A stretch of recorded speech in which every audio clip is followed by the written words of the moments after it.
Hello. I wanted to speak to you for a few moments about the purpose of government.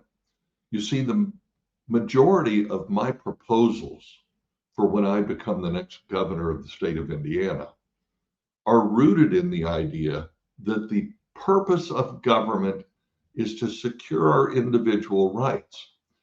Thomas Jefferson wrote in the Declaration of Independence that we are endowed by the Creator with certain unalienable rights,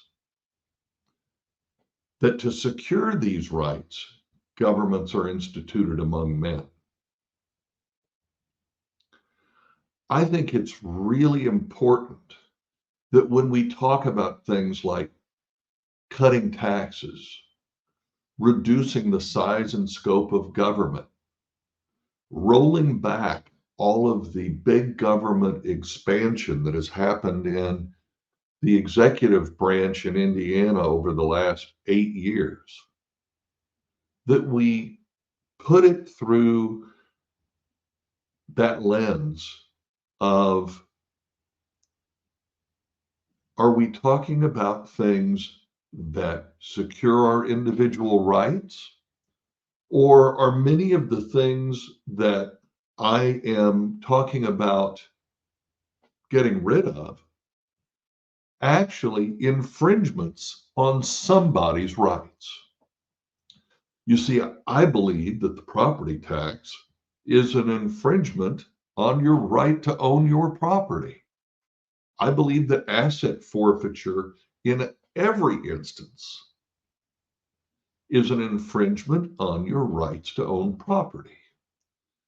I believe that the income tax, both state and federal, is an infringement on your right to own the property that is the money that you earn from your hard work. So when we talk about things like eliminating the state income tax or capping the personal property tax at 1% of the purchase price of your property and only charging you for that for 7 years, so that you only end up paying 7% as if you would a sales tax per se. What I'm talking about is refocusing Indiana state government on safeguarding everyone's individual rights. You see, that's the job of government, to safeguard your rights.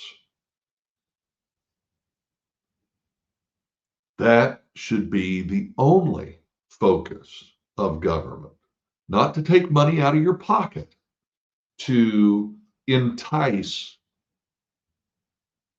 corporations to come to Indiana. That's not safeguarding your individual rights. That's actually infringing upon your rights in order to benefit somebody else. I think we need to take a long, hard look at everything government does and put it through the lens. Does this safeguard every Hoosier's individual rights? Or does this infringe on some Hoosiers in order to benefit somebody else? Anything state government does that infringes on some in order to benefit others, I will seek to revoke, get rid of, abolish, whatever, however you want to say it, because I don't believe it's a function of government. Our government has gotten too big. It's become too powerful. It does too many things to try to tell you what you should do, how you should do it, and how they're going to pay for it. You see, I don't believe that the citizens of the state of Indiana should have to play Simon Says or Mother May I with the state and for that matter, for the federal government. I believe that part of safeguarding your individual rights is our government, our state government, enforcing the 9th and 10th Amendments to the Constitution. And as your governor, I will take the 9th and 10th Amendments and hold them up as a shield against federal government interference, intervention, and infringement on your individual rights, because that is what a governor should do. That is what an attorney general of the state of Indiana should be doing. Protecting your individual rights from the infringements of the federal government. So when somebody asks me, will you protect citizens' Second Amendment rights if they're given the legal ability to get medicinal marijuana? My answer is there is no constitutional basis for the federal government to infringe on your Second Amendment rights. And the governor and attorney general of the state of Indiana should stand up to the federal government and say, not in Indiana. We're not going to let you infringe on our citizens. Because that, my friends, is the purpose of government.